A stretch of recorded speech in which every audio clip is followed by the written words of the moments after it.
Narito na ang PTV Balita Ngayon. Binigyan diin ng Department of Health ang kahalagahan ng bagong Urgent Care and Ambulatory Service o BUCAS Center para mapabilis ang paghahatid ng serbisyong medikal sa ating mga kababayan. Sa programang Bagong Pilipinas Ngayon, sinabi ni Health Secretary Teodoro Herbosa na sa pamamagitan nito, nailapit sa ating mga kababayan ang serbisyong medikal lalong-lalo na sa mga malalayong lugar. Kabilang dito ang libreng konsulta, bakuna, ambulatory surgery, antenatal care at iba pa. Na-connect nung BUCAS Center namin yung mga barangay health worker. Tabi, meron kaming cancer screening ngayong weekend dito sa BUCAS.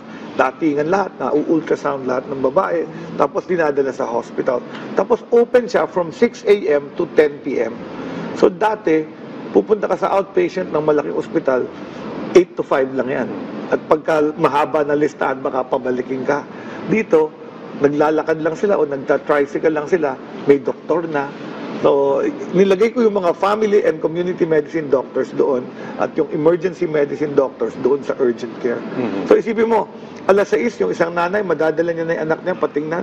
In less than an hour, may reseta na yun, na x-ray na and everything. Tapos baka kapasok pa siya at 9 o'clock. Kung daily income earner siya, blockbuster talaga.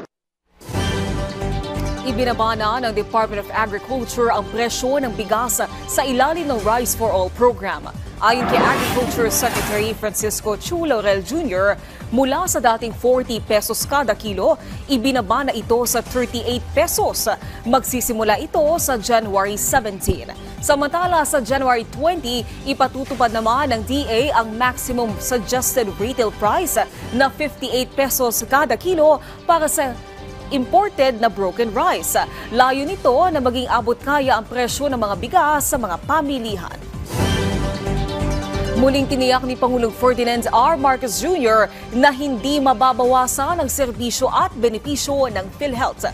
Ayon sa Pangulo, mas madadagdagan at dadami pa ang serbisyo nito ngayong 2025. At ito ang guarantee ko. Napakasimple lang ang guarantee ko. Kahit may subsidy, kahit walang subsidy, kahit anong contribution, all of these issues, hindi mababawasan ang serbisyo ng PhilHealth. Hindi mababawasan ang bayad ng PhilHealth sa insurance claim. In fact, baliktad, padadamihin pa namin ang serbisyong ibibigay ng PhilHealth, palalakihin pa namin ang pagbayad sa insurance claims. So, I would like to just assure everybody, huwag niyong inaalala na mababawasan ang serbisyo kahit na kanino, para sa senior, para sa mga hirap, para sa middle class, walang mababawasan kahit isang kusing. Quite the opposite. Dadagdagan natin yan in 2025, mas dadami pa ang magiging serbisyo na ibinibigay ng PhilHealth, mas lalaki pa ang magiging payment na ibibigay sa insurance claim. Kaya wag po kayong mag-aalala, walang mawawala sa serbisyo ng PhilHealth. Mas pinapaganda pa nga namin ang pagpatakbo ng PhilHealth para mas marami pang maibibigay sa taong bayan.